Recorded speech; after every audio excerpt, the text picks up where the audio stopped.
Taylor Swift is releasing a new album, and if you follow this album roll at all, you've probably seen a lot of products, whether that be the vinyl variants, the different clothing, etc. And I want to talk about consumerism, fandom, and how so much of the way that we build community now is just wrapped up in buying things.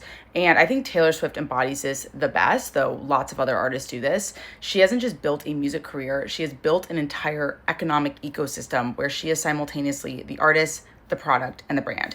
And when you are a Taylor Swift fan, you're not just consuming her music, you are consuming the experience of being a Taylor Swift fan through buying things. And I've written and talked about this before about how so much of our community today is just built around consumerism and commodification, and often built around parasocial relationships with other celebrities. And what is so interesting about this is that you're not just buying her merchandise, you are buying membership into a community. You know, we're going through a loneliness epidemic. People want to feel like they belong to something bigger, and fandoms are a way for people to do that. Being a fan of a music, being a fan of a certain type of culture, and increasingly today, a lot of that is built specifically also around buying specific objects.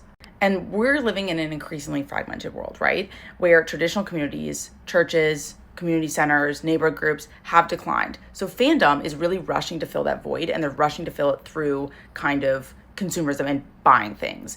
And Taylor Swift specifically, like her or not, has really mastered the art of this parasocial relationship, you know, this one-side emotional connection with her. You know, she makes her life feel intimate and close to you, to make millions of people feel like they know her personally, and, you know, they perceive that intimacy, and she kind of sells it back to them through a lot of these products. And a lot of people then feel like they're kind of participating in this cultural moment with her, even if they don't have a personal relationship with her. And I just want to point out that so much of this, all of this, is rooted in consumerism, right? Consumerism has always promised that products will make us happy. And now it even promises something more fundamental, that products will give us community.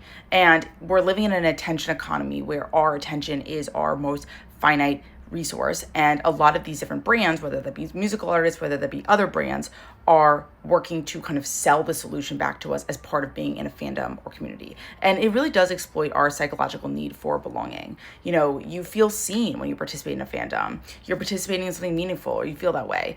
And so much of the transactions that come with, fandom are wrapped up in the language of identity and connection. And I'm not saying, again, that this is unique to Taylor Swift. She just is one of the more successful practitioners of this.